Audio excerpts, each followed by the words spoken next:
So guys, how did Alex Ayala lose to Belinda Bencic in the round of 16 match sa Toronto Open? Sa mga nakapanood, kita nyo naman siguro na talagang may iniindang nararamdaman talaga si Alex Ayala. Yung kanyang ankle injury that she suffered in her very intense 3-set match against Katie McNally. So sa laro, iniinda niya yon. So it really affected her physically and also mentally. At pangalawa, kita nyo rin naman sa itsura niya na pagod na rin talaga si Alex. Kitang-kita nyo yung physical exhaustion, yung over fatigue. First time in her life din naman nangyari na ganyang karaming kasunod-sunod na mga laro ang kanyang naranasan, kasi nga siyempre ganun talaga when winning your first title and then you have to attend to a major tournament or participate in a major tournament which is a WTA 1000 tournament sa Toronto.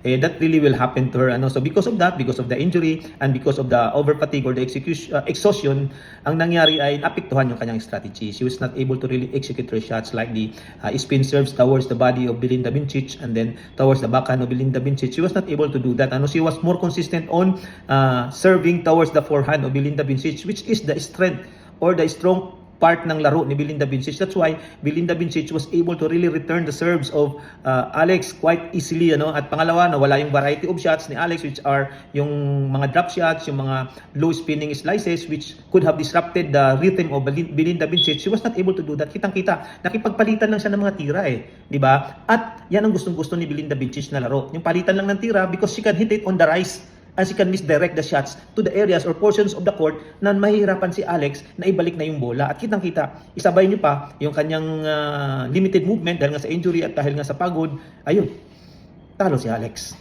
At siyempre, kudos din to Belinda Bencic. She really played well as well.